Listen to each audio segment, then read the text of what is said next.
दिल्ली के लाल किला इलाके में हुए धमाके ने पूरे देश को हिला कर रख दिया। इस घटना के बाद जांच एजेंसियों ने जिस तरह से अपनी जांच को आगे बढ़ाया है, उससे हर दिन नए और गंभीर तथ्य सामने आ रहे हैं। अब साफ होता जा रहा है कि धमाके को अंजाम देने वाला मुख्य आरोपी डॉक्टर मोहम्मद उमर न केवल एक प्रशिक्षित और पढ़ा लिखा व्यक्ति था, बल्कि उसने पूरी साजिश को बेहद योजनाबद्ध तरीके से अंजाम दिया। जांच में खुलासा हुआ कि उमर धमाके से ठीक एक दिन पहले तक हरियाणा के नूंह जिले में एक किराए के कमरे में छिप कर रह रहा था। वो लगातार अपना ठिकाना बदल रहा था और अलग अलग मोबाइल फोन का उपयोग कर रहा था ताकि पुलिस उसे ट्रैक ना कर सके।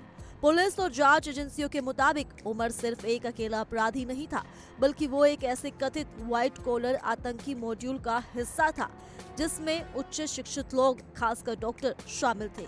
ऐसे बताया जा रहा है कि ये नेटवर्क काफी समय से सक्रिय था और इसमें शामिल लोग अपने पेशे की आड़ में खतरनाक गतिविधियों को अंजाम दे रहे थे। जब इस मॉड्यूल का हिस्सा डॉक्टर मुजमिल शकील गनई पुलिस के हत्थे चढ़ गया, उसी समय उमर ने समझ लिया कि उसका पकड़ा जाना तय है और वो तुरंत अल-फलाह मेडिकल कॉलेज फरीदाबाद से फरार हो गया। धमाके से पहले ही गतिविधियों को समझने के लिए पुलिस ने कई सीसीटीवी फुटेज खंगाले। इनमें से एक वीडियो में उमर को एक i20 कार के साथ प्रदूषण केंद्र पर देखा गया।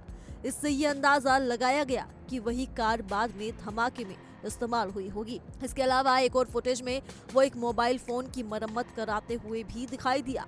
ये दिखाता है कि वो अपनी पहचान छिपाने और पुलिस को भ्रमित करने के लिए लगातार तकनीक का इस्तेमाल कर रहा था। जांच रिकॉर्ड के अनुसार उमर 30 अक्टूबर को नूंह पहुंचा था।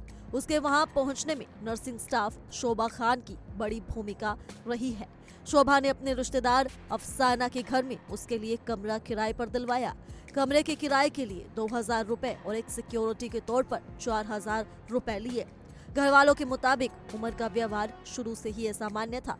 वो दिन के समय कभी भी कमरे से बाहर नहीं निकलता था। वो पूरा दिन कमरे में बंद रहता और केवल रात के समय ही बाहर जाता था। अफसाना की बेटी ने बताया कि उमर रात में पास के ढाबों से खाना लाता और वापस उसी कमरे में चला जाता था। उसके पास 2 मोबाइल फोन थे और वो लगातार उन्हीं पर व्यस्त रहता था। सबसे अजीब बात ये थी कि उसने पूरे 11 दिनों तक एक ही कपड़े पहने। इससे घर वालों को उसके व्यवहार पर शक होने लगा था, लेकिन वो किसी संभावित खतरे का अंदाजा नहीं लगा पाए थे। 9 नवंबर की रात उमर अचानक बिना किसी सूचना के वहां से गायब हो गया। उसके जाने के बाद कमरे में तेज बदबू आने लगी, जिससे परिवार को और अधिक संदेह हुआ। ठीक उसी समय टीवी पर लाल किला धमाके से जुड़ी खबरें चलने लगी।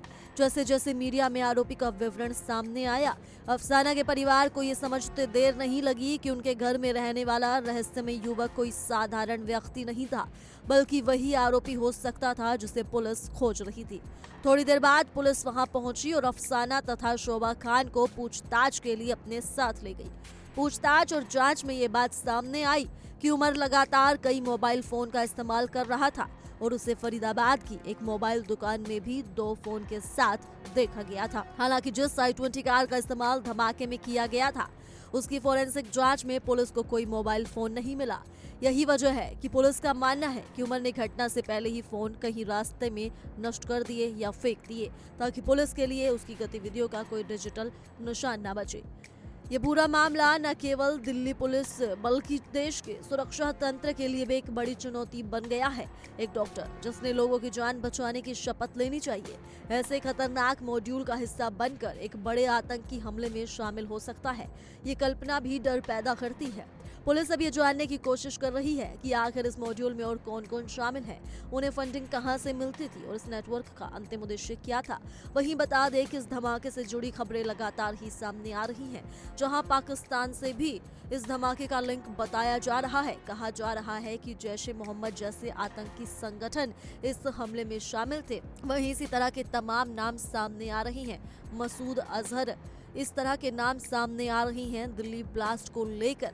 हालांकि अभी काफी कुछ सामने आना बाकी है। तो क्या कुछ कहना है आपका इस खबर को लेकर, आप हमें कमेंट कर जरूर बताएं और इसी के साथ जुड़े रहिए इंडिया डेली के डिजिटल प्लेटफॉर्म के साथ।